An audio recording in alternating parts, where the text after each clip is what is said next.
بسم اللہ الرحمن الرحیم الصلاة والسلام علیک یا رسول اللہ الصلاة والسلام علیک یا نبی اللہ وعلی آلک و اصحابک سیدی یا رسول اللہ صلی اللہ تعالی علیہ وسلم۔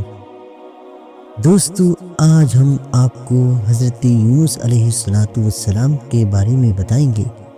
حضرت یونس علیہ السلام کا لقب ذو-النون اور آپ علیہ السلام کے والد کا نام متیٰ تھا۔ حضرت یونس علیہ السلام کی فضیلت: آپ علیہ السلام اللہ تعالیٰ کے بھیجے ہوئے رسولوں میں سے ایک رسول تھے۔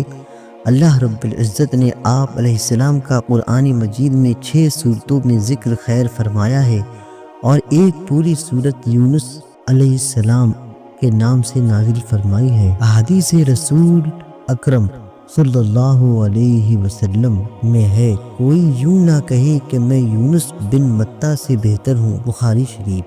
ایک یہودی بازار میں سامان بیچ رہا تھا۔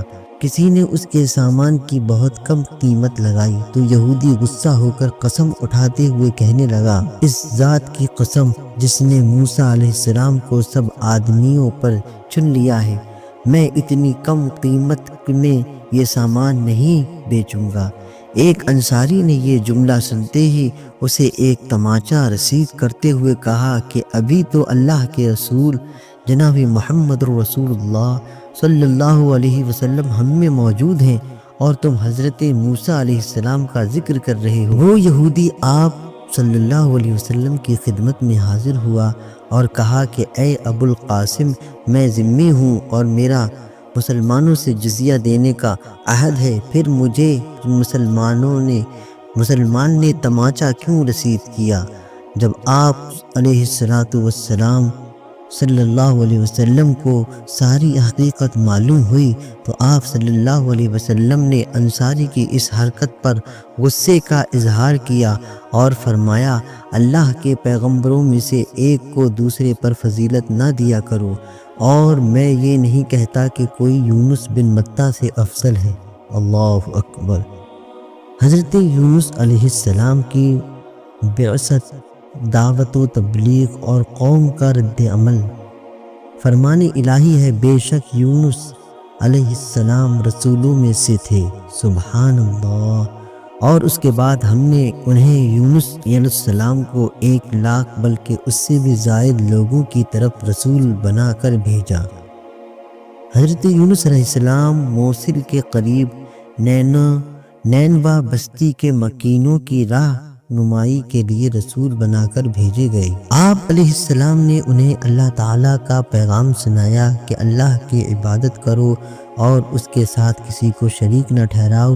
آپ علیہ السلام کی قوم بڑی سرکش تھی۔ 33 سال کی تبلیغ کے باوجود بھی انہوں نے اللہ تعالیٰ کی وحدانیت کو تسلیم کرنے سے انکار کر دیا۔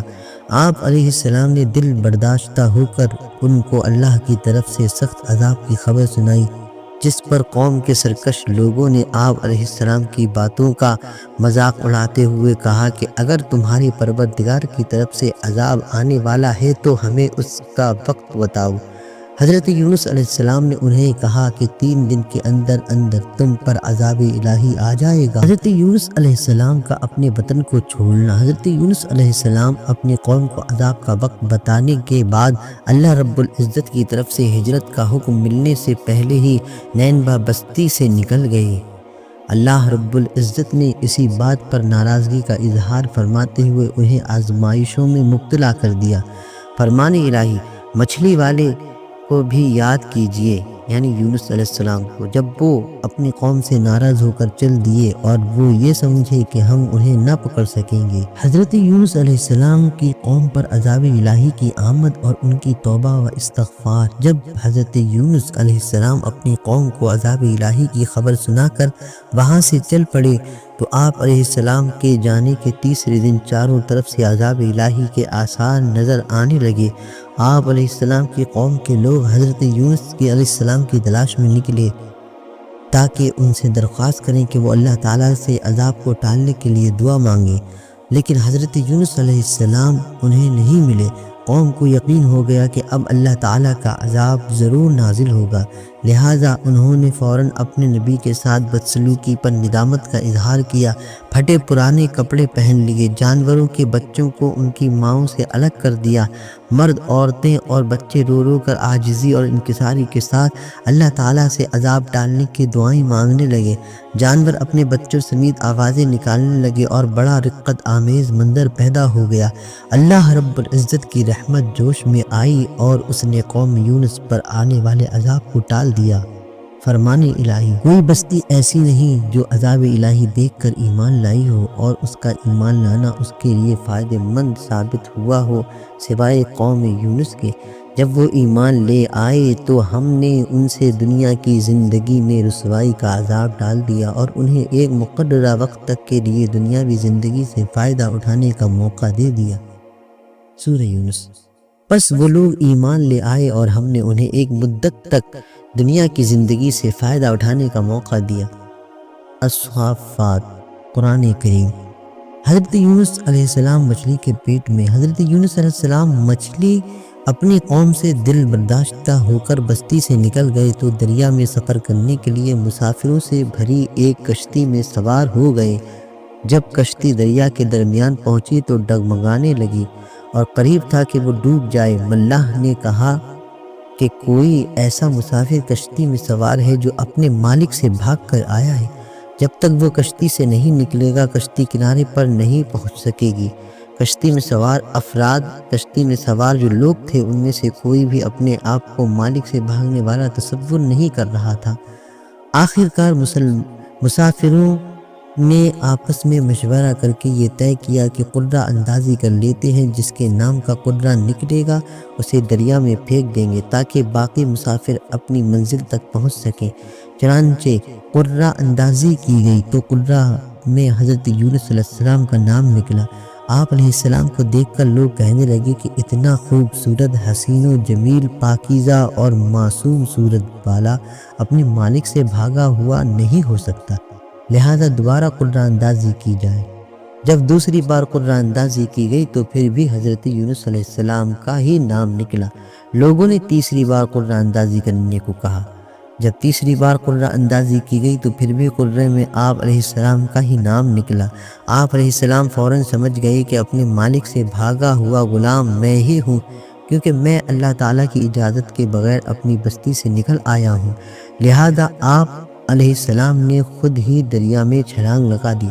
جیسے ہی آپ علیہ السلام نے دریا میں چھلانگ لگائی، اللہ تعالیٰ نے دریا کی ایک بڑی مچھلی کو حکم دیا کہ اپنا منہ کھول کر انہیں اس طرح نگل لو کہ ان کے گوشت اور ہڈیوں کو ذرا بھی نقصان نہ پہنچے۔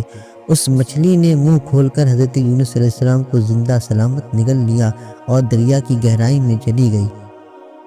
فرمان الہی: یاد کرو جب وہ حضرت یونس بھاگ کر ایک بھری ہوئی کشتی میں پہنچے، پھر قرہ اندازی ہوئی تو یونس مغلوب ہو گئے، آخر کار ایک مچھلی نے انہیں نکل لیا۔ اس وقت اپنے کیے پر بڑے شرمندہ ہوئے وہ۔ قرآن کریم۔ حضرت یونس علیہ السلام مچھلی کے پیٹ میں دعا۔